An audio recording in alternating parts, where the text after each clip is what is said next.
By now, you should have a good idea of what you can expect from hell. You know to kill the first person you see when you fight your way out of a birthing sack.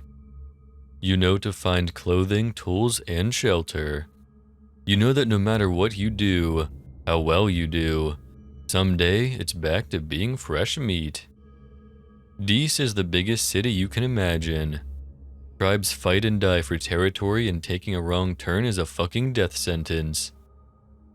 You'll get a feel for where you should and shouldn't go eventually. Develop the kind of street smarts you'll need to stay a resident for more than a day.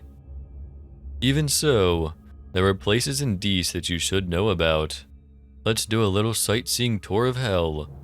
Maybe the advance warning will do you some good. Skin Street.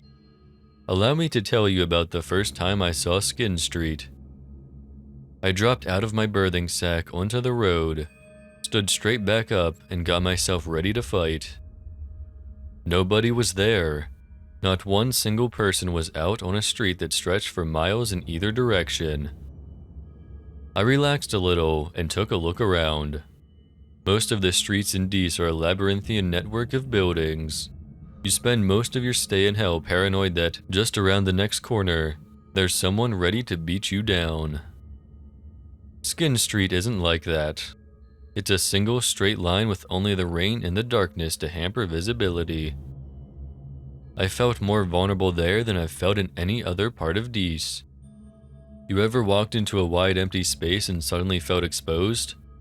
Yeah, imagine also being naked, unarmed, and in hell. Still, I knew what I was supposed to do. The first step was to find some clothing. That's where I learned how Skin Street got its name. Every building, every busted streetlight and gas lamp was decorated with filleted skin.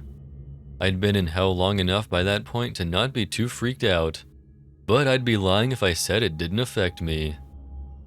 In a fucked up kind of way, it reminded me of Christmas.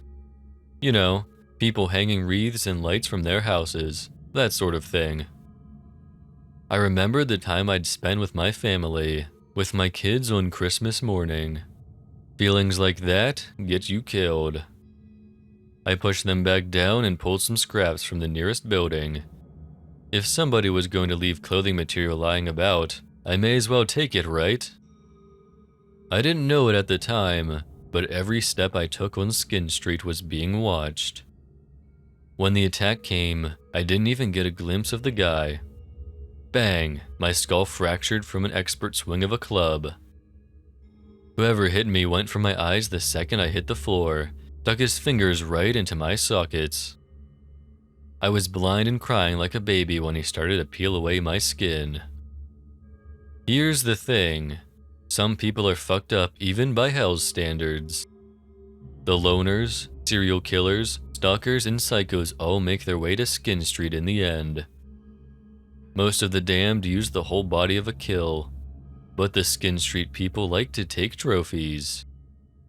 They leave their ornaments out as bait for the ignorant, skulking in the shadows and waiting for the best moment to ambush.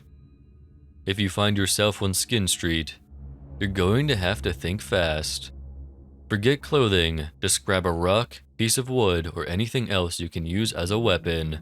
Stay out of the shadows, keep checking behind you, and get out of there as quickly as you can. Perdition Farms. You're going to be chased in hell. That's unavoidable. At some point, you'll stumble into somebody bigger than you, or you'll find yourself outnumbered. Forget about a fair fight. If somebody can take you down without you fighting back, you bet that's what they'll do. It's easy to lose focus when you're running for your life. You can forget to pay attention to your surroundings. That, my friend, is a big mistake.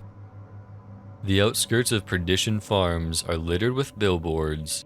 They promise free food and safety to anybody fucking stupid enough to believe them. The tribes that fight over that particular territory like to herd people off the streets and into the industrial complex they call home. The good news is that those tribes won't kill you. The bad news is that they're big fans of taking people alive. They've got a project, you see. Been working on it for as long as I can remember. I couldn't tell you who originally decided that hell should have organized food production, only that the idea stuck and that over the years, countless tribes have taken it upon themselves to try and make that dream a reality. Get yourself captured by them, and you can look forward to a bit of slave labor. For the most part, the Perdition Farms tribes try to make use of the birthing pods as a source of food. They force their slaves to harvest them from the walls, grind them up in industrial vats, mix them with blood, body parts, rainwater, and anything else that could conceivably make a broth. The life of a slave is short, brutal, and disgusting. Particularly when those slaves are then used as guinea pigs for the latest concoction. You see, amniotic fluid can be drunk if you're desperate, though drinking too much is guaranteed to make you empty your stomach from every available orifice. The flesh of the sacks is a different matter though. I couldn't tell you exactly what the birthing sacks are. Some people say they're actual flesh, while others swear they're more like a fungus. What I do know is that they repair themselves over time. Eat some of their flesh, and over the next few days you'll grow a new birthing sac inside you. It's a small mercy that you won't live long enough to see it break through your skin. You'll be dead shortly after your stomach bursts.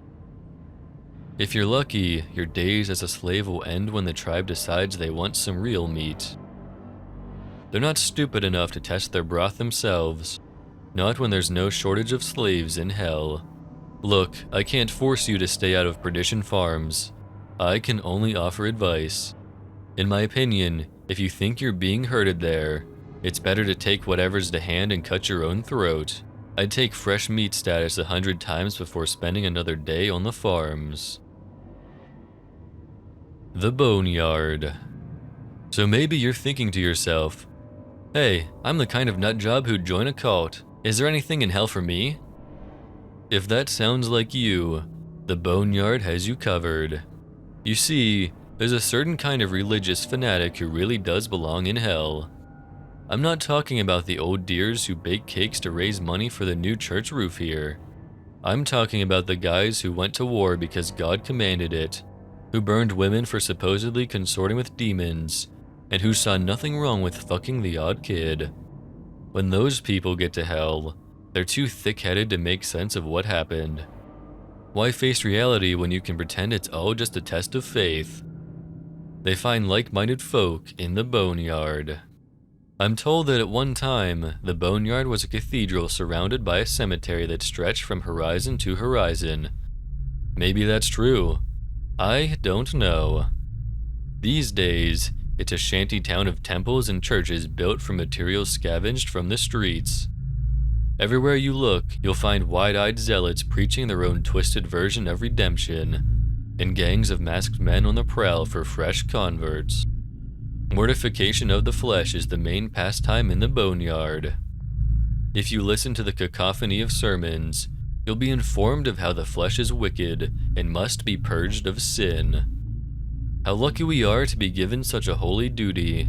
How fortunate to be given the opportunity to redeem ourselves before God. The people of the Boneyard have had a long time and plenty of fucking practice when it comes to mastering torture and degradation. I'm not a good person. I've killed, raped, and cannibalized, but I can honestly tell you I'd never have been able to dream up some of the shit that goes on in the Boneyard. I wandered in there by accident once, and I've never been able to get what I saw out of my brain. I watched a woman, naked and bound, forced onto her knees and violated with iron rods. A preacher sewed his own eyes and lids shut in front of a crowd before sawing off his manhood with a piece of slate. A boy of maybe 14 was publicly crucified. A girl was drowned in shit. An older man had sharpened flint pushed under his fingernails. I could list off 100 other atrocities done in the name of redemption. Stay away from the Boneyard. The people there decided that hell just isn't hellish enough for their liking. Forget about redemption. Forget about God. The only way out of hell is by riding a pillar of fire and taking over a living body. Focus on that if you want to escape. The damned can't offer you salvation. The damned only offer pain.